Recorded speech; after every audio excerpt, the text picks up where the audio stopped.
doesn't shine quite like it used to. The Mercedes star over Stuttgart, the capital of Baden-Württemberg. The people here have enjoyed economic success for decades.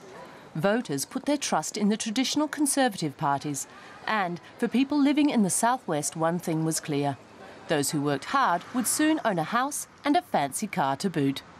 Things are still not going that badly for the Swabians, even if the crisis has in the meantime made itself felt here, and directly affected this man. Frank Krause's hours have been drastically cut. The father of three now has to stay at home periodically. He works for EMAG, a medium-sized mechanical engineering company near Stuttgart. We've never known it like this. It's the first time it's been so difficult for me. It essentially means you have to start saving. That means you really have to watch out what you spend. Orders at the company in Saarlach are down by more than 70% this year. Frank Krause and his colleagues blame the banks and policies that they say have left the industry out in the cold. The firm is still trying to weather the storm by reducing the working week, but it has hired new trainees. The family business hopes the new government will do more to support the engineering sector. Otherwise, they'll have to cut jobs.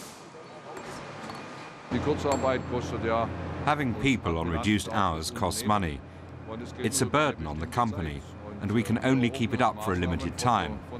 We're hoping for policies specially geared towards our sector, because for us, next year will be the critical one.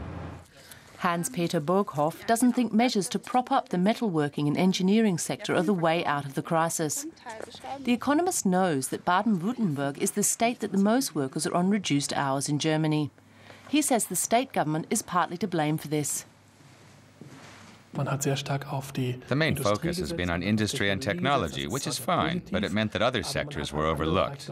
The tertiary sector in particular, the service industry, too little has been done there, and that's why we're now so dependent on exports. The effects are being felt here in Saarlach. Because EMAG is ailing, that is likely to mean 1.5 million euros less in tax going into the town's coffers next year. The crisis is leaving marks that cannot be wiped away, not even in the affluent and normally conservative areas. As far as work and industry are concerned, Baden-Württemberg was always a front runner. Why is this no longer the case? I'm a bit disgruntled right now. I don't even know if I'll vote. They're all just trying to follow each other, and no one has a clear opinion. I